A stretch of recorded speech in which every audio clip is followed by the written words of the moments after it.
Here we are going to discuss about amplitude modulation. It is one of the type of the modulation. So previous lecture we have seen what is the modulation. Here we are going to see how this amplitude modulation occur and how we are going to represent in time domain as well as frequency domain. We're trying to find the spectrum of the modulated wave as well as we'll calculate what is the modulation index and what is the total power of the signals. Okay, and we'll see the numericals. So still, if you didn't subscribe our channel, please subscribe it, share with your friends. So what is modulation? So in the modulation, we have seen that which signal is going to change? Carrier signal is going to change according to the instantaneous value of the message signal.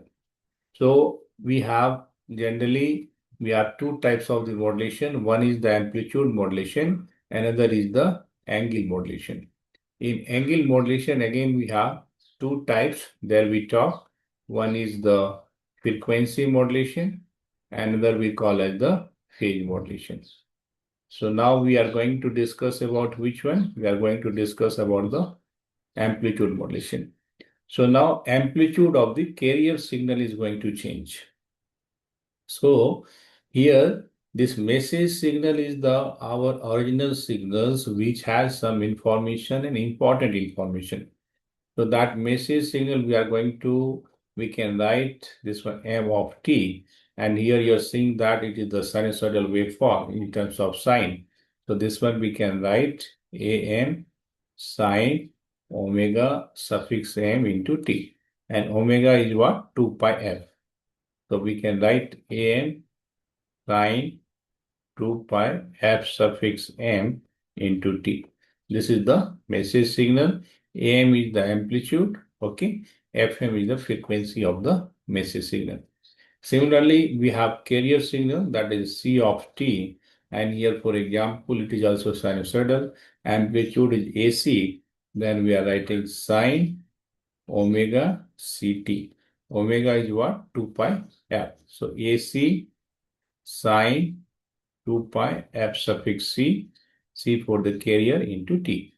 So AC is the amplitude, Fc is the frequency of the carrier signal. And we know that frequency of the carrier signal is always greater than the frequency of the message signal. Maybe it is 10 times, 15 times, okay? So here we see that waveform. This is the carrier, this is the message. So now we are going to modulate the signal. So this message signal having some another name, this is also called as the baseband signal. What is another name? Baseband signal. And one more name is there. What is that? That is called as the modulating signal. So this has three different names. Okay, so don't get confused. Message, baseband, and modulating. All three signals are same here. So sometimes they will ask the question in by different name, so don't get confused. So now here we are going to see that modulated wave. So that modulated wave we are going to represent with the help of S of t. For that also we are going to see what will be the standard expression. Okay. So generally for S of t here we have AC 1 plus Ka into m of t into cos 2 pi fct. So here Ka is the amplitude sensitivity that we'll discuss in detail. So here if you substitute the value, all this discussion we'll have later in detail. So finally, if you see here in modulated wave, here amplitude of the message signal is increasing. So amplitude of the modulated signal is also increasing. That amplitude maximum is the sum of the amplitude of the carrier signal and amplitude of the message signal. So that is here AC plus AM. Whereas the minimum value, if you see that, that minimum value is going to become AC minus AM. And this upper portion, this trace is called as the envelope. Okay, so within that envelope, we are seeing that signal is being modulated and that construction is drawn here. So we have maximum, minimum value. When we have minimum value, when it has negative half. When negative half having maximum amplitude, during that this modulated wave have minimum value. And during the positive half cycle, when you have maximum amplitude, then it has modulated wave also having maximum amplitude. So always you should keep in mind that frequency of the carrier signal is always greater than the frequency of the message signal as per the requirements. So this is the basics. Now we'll see more detail in terms of how we can draw this in time domain with the help of examples. We can take different examples also. Okay. Like here we have written AM, we can write BM also as per the needs. Here another important term we are going to define, that is called as the modulation index. Okay, so modulation index is the ratio of amplitude of the message signal and amplitude of the carrier signal. So AM by AC. So this ratio, whatever we are going to obtain, for that we are going to calculate that percentage modulation. So that percentage modulation will be AM by AC multiplied by 100. Okay. So on the basis of this modulation index, we are going to find here percentage modulation. So if this percentage of modulation is less than 100%, or when you see that this modulation index will be here, if you talk about that modulation index, so MA of the amplitude modulation, if it is less than 1, then what will happen here? If you multiply by 100 also, that percentage will be less than 100. So in case of less than 100% modulation means if modulation index is less than 1, in that case, that modulated signal is going to appear in this part. And this trace dotted is the envelope of the message wave. So that how our message wave was looking, that envelope is down here. And this part, if you see that we have already concept of the amplitude, okay. On the basis of that, you can draw for first that value of AM plus AC here, okay. So for this here, this value is AM plus AC. So again, in between, how we have for the positive half cycle, when we have maximum amplitude, you see that modulated wave also maximum, and here we have minimum, again maximum, minimum. Here we have taken the standard sinusoidal waveform as the message signal as well as carrier signal. So we are getting very informed waveform here. If modulation index is equal to 1, then if you multiply by 100, that will give the percentage of modulation will be 100%. So here this minima is going to become the 0. Okay. So finally here if you see that at this portion, when we have negative amplitude of the message signal, here this value is going to become 0. So that modulated wave amplitude is going to become 0 here. Okay, same thing is repeated as it is. And when modulation index is greater than 1, that means amplitude of the message signal is greater than amplitude of carrier signal. Here, in the second condition, amplitude of the message signal is equal to amplitude of carrier signal. And here, amplitude of the message signal is less than the amplitude of the carrier signal. So now if modulation index is greater than 1, so now it will multiply by 100. So that percentage of modulation will be higher values, okay, more than 100%. So in this case, here phase reversal takes place. So that envelope, you see that it is going to cross that mean t equal to 0, that amplitude is 0, that line it is going to cross.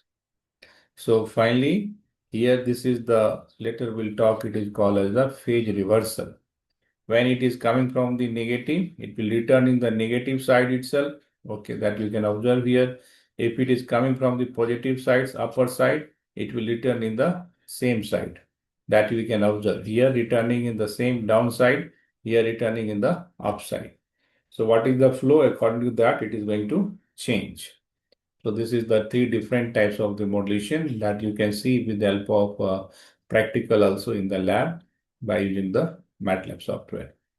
So this was the discussion about modulation index. Next, we are going to see about time domain representation of the modulated wave. Now here, if you see that what was envelope earlier, that you clearly can understand. This amplitude is what? Here AC, and this is the amplitude of the message signal AM, in bottom part also AM. According to that, you are going to first you need to draw the envelope. Once you draw the envelope in the top and bottom side both, here also it is the AC. Okay, after that you will get the horizontal line. This is the AM. This is also AM. Okay. So like this, first we need to draw the envelope. After that, inside the envelope, you have to mark the time period of the carrier signal. Then you just rotate with the help of free hands. Like this. Okay. So like this, you are going to obtain. So this envelope expression is what? What is the value of the message signal and amplitude of the carrier signal? So that is AC plus AM sine omega 2m omega mt. So this is the expression for the envelope. For the positive part, for the down part, it will have negative. So this is multiplied by negative. And this is the maximum amplitude. And this portion here, you are going to get the minimum amplitude. So here for understanding, we have taken V. So don't get confused. We can write in the either AM or okay. So now here, this is the modulated waveform. Already we have seen in better way. So now we have time and frequency domain representation. So you must have to remember, okay. So far any doubt is there, you can write in the comment box. So you must have to remember that what is the expression for the modulated wave. So this modulated wave is only being transmitted. You know about the basic block diagram of the communication system. We have transmitter, we have channel, we have receiver. So in the transmitter, modulation takes place. After that, this modulated wave is being transmitted with the help of antenna on the channel. So that standard equation of this modulated wave is AC inside the bracket 1 plus Ka into m of t cos 2 pi f ct. So this K is called as the amplitude sensitivity.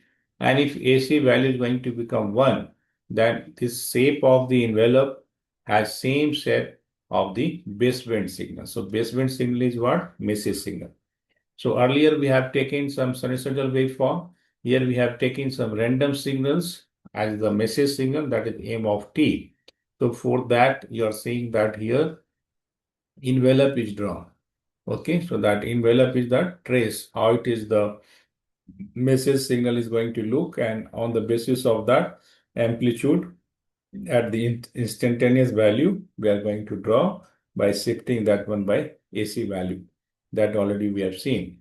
So now this, when we substitute the value, just like we are talking earlier, okay, so this percentage of modulation index, on the basis of that we have discussion.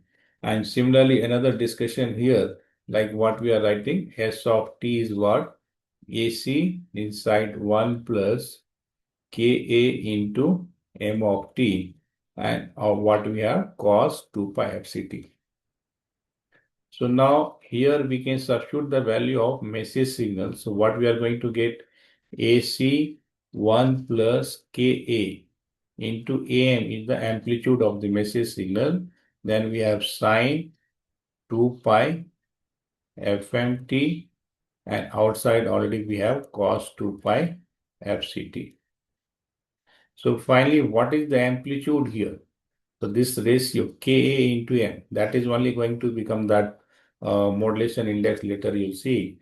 Okay, so this Ka into M, K is what? Amplitude sensitivity, and this value Ka into M is going to give the amplitude here, that is the modulus of this part actually. So now if you see that we have seen the condition earlier. So similar way, if this amplitude is less than 1, okay, this amplitude we can't say this value. product of message amplitude and amplitude sensitivity. If it is less than 1, then we have waveform in this format. If this modulus of this k into m of t is greater than 1, then we have phase reversals. So what is the phase reversals? So when this envelope is going to cross the zero line, okay, for the modulated wave we are drawing here. So if wave is coming from the downside, it will return in the downside itself. If it is coming from the upside, it will return in the upside only. That is called as the phase reversal. So this is the time domain representation of the modulated wave. Now we have modulated wave, that is S of t. Okay. So now we are going to take the Fourier transform of this modulated wave. So here we have two components. One is the carrier, one is the message. So now if you further, if you are going to simplify, so what we are going to get here, S of t, and you will get AC cos 2 pi fct. Just we are expanding, and we'll get to plus, we'll have AC AM, and here already we have Ka, and we will get here sine 2 pi fmt, okay, and again it is multiplied by sine 2 pi fct. If you are taking cos, then this will become the cos, okay. So like here we have written cos, so we can take this one as the cos. So now we are taking the Fourier transform. So this part is the Fourier transform of this one. So we are considering here impulse function. So AC by 2, okay, del F minus Fc plus del F plus Fc. Don't go much in depth how we are getting, already you have idea about signal and system. But here in general, for this cos, okay, AC cos 2 pi fct, we'll get AC by 2 del F minus Fc plus del F plus Fc. So this is the Fourier transform of this part. Similarly, for the second part here, we have Ka into AC. It is already here, okay, divided by 2. And this entire part is whatever message signal M of t. So that is written here in capital M, F minus Fc plus M plus Fc. So this is the Fourier transform of the second term, where M is the message part. So for that frequency domain representation, this much understanding is enough. Okay, still if you are missing the Fourier transform. So this is the frequency domain of the message signal. So that having bandwidth, that range of frequencies minus W to W. So what will be the bandwidth? It will try to calculate here. So that is W minus W. That is going to become 2 times of the W. Okay. Now if you see in the part of a spectrum of this modulated wave. So what is the value here? This part KAC by 2, and we are substituting here. Here in the x-axis we have frequency, y-axis we have that amplitude of S of F. So when we substitute F equal to 0, so we are going to get half ACKM of 0, that is the amplitude maximum here, and a spectrum of for the positive frequency and a spectrum for the negative frequency. You are going to obtain here, that is Fc here carrier frequency, and Fc plus W, Fc minus W. You want, you can write the Fm also in place of W. And for the negative, we have negative carrier frequency, we have minus Fc and minus Fc plus W and minus Fc minus W. Same thing. Here we have minus Fc, here we have plus Fc. Okay, and this is the due to carrier, we are getting this portion. So later we'll have discussion about DSVSC. This vertical line will not get there. So this is the carrier for the positive parts, AC by 2 del of F minus Fc. And this is the negative shifting. You are aware of that shifting. So F plus Fc, left side, F minus Fc is the right side. So this is having two bands. This side is called as the upper sideband. This one is called as the lower sideband.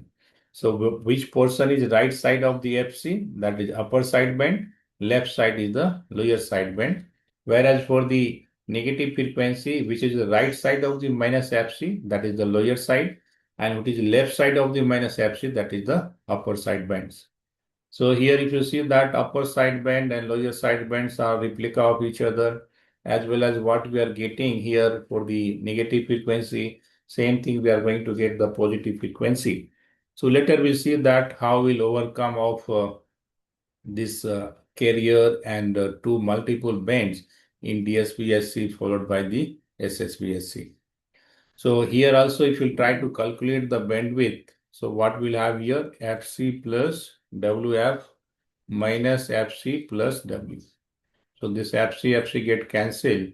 Okay. So finally we'll have 2W. So what was the bandwidth of the message? It's remained same in the transmitted signal also. Now we have power calculations. So power here, if you see that, what are the components of the modulated wave? We have components, carrier, lower sideband, upper sideband. So simple formula by using that from the circuit, you have concept about power is what? B square by R. So B square by R of the carrier, B square by R of the LSB, B square by R of the USB band. So this first term is given as that is for the carrier, okay, and B carrier is what RMS value we are going to consider. So that is written as BC by root 2. So BC is the amplitude of the carrier signals. After simplification, B square by 2R. And for the lower sideband and upper sideband, we'll have same values. So M into BC by root 2. Again, this overall we have root 2. This is actually M into BC by, this is the 2. Okay. So that will be 4 to 8. This is the only 2. M BC by 2. What we are considering here, one is the upper sideband, one is the lower sideband. So we are dividing by 2. And overall it is the root 2 due to RMS value. So finally here we have M square BC square by 8R, and this is the power for the LSB and USB. So now we are going to substitute the value of all these LSB and USB. Then we are writing in terms of PC, power of the carrier, that is taken common here. So we have 1 plus M square by 4 plus M square by 4. So finally this is going to become M square by 2. So we have PC of 1 plus M square by 2. So that ratio of this transmitted power and the power of carrier is 1 plus M square by 2. So this is you must have to remember, where M is what here? M is the modulation index. Now same thing if you want to see in terms of current, okay, like we have discussion in terms of voltage. So we have in terms of current, transmitted signal having current IT. So IT square by R, IC square by 2, IC square into R for the carrier signal. So finally here RR get cancelled. We have IT by IC whole square. So this is the 1 plus M square by 2, since already we got PT by PC. So finally you can get the ratio of the transmitted current and the current due to carrier. So that is root under 1 plus M square by 2. M is what here? Modulation index. So see, so far we are discussing only one modulated wave we have taken. But when we are going to transmit the signal, at the same time multiple signals are being transmitted together, then modulation index will be given as root under M square plus M2 square plus so on. If you have 5 signals, then we have M3 square plus M4 square plus M5 square. So individual modulation index, a square will be added together. Then again, we'll find the square root. Okay. So modulation index already we have defined. It is a ratio of the amplitude of the message signal and the carrier signal. So these are the discussion about important parts. Now how they are going to ask the question numerical. So here we have 400 watt carrier is modulated to the depth of 75%. So this is the modulation index is given in the percentage. 75% means 0.75. So now they're asking the total power. So formula is PT by PC. So PC is taken this side. So 1 plus M square by 2. So in place of M, we are substituting that 0.75. Since it is 75% means it is percentage of modulation. So that is also called as the depth of the modulation. So finally M is going to become 75 by 100. So after that, we have value 512.5 watt. So another question is that a broadcast radio transmitter radius 10 kilowatts. So this transmitted power is 10 kilowatt. And when modulation percentage is 60, means we have modulation index is the 0.6. How much of this is the carrier power? So now we have to calculate carrier. Earlier we are finding the which power? Transmitted power. Now we have to find the carrier power. Earlier carrier power was given. Now transmitted power is given. We have to find the carrier. So just same thing formula, just substitute the value. Okay. Now another question we have here, a certain transmitter's radius 9 kilowatts means transmitted power with the carrier unmodulated carrier with certain transmitter radius 9 kilowatt with carrier unmodulated. So this is the power of which one? We are going to get the power of the carrier signal. This is the power of the carrier. And this is the 10.125 kilowatt when carrier is sinusoidally modulated. It means this is the our transmitted power. Calculate the modulation index, percentage modulation. If another sine wave corresponding to 40% modulation is transmitted simultaneously, divide the radiated power. So here we have two signals. First, we'll talk about one signal. So that m square by 2 pt by pc. Same formula what we have earlier. Pt is what? Pc into 1 plus m square by 2. So just we have to rearrangement. Pt, Pc is given. So from here we are able to find the value of m. That is going to be 0.5. So that means here 50% modulation takes place. So now we have another having 40% modulation. So this is 0.4. So now overall modulation index is root under m square plus m2 whole square. So 0.5 square plus 0.4 square overall square root, that is the 0.64. Now what is the finally transmitted power when both signals are being transmitted together? So we got the total modulation index that we need to substitute here, and we have similar calculation. We got this value 10.84. So this is the how amplitude modulation takes place and how it is time domain, frequency domain representation, as well as we have seen the numerical. Later we'll see how to generate AM waves as well as how to detect. Means we'll talk about modulation process and we'll talk about the demodulation process. So any doubts is there, you can write. Okay, so finally, here we have modulation index, we have amplitude sensitivity, and we have a standard equation of S of t. All these things we need to remember and relation between the PT, PC, and the modulation index. Thank you. Thank you very much. Like, share, subscribe.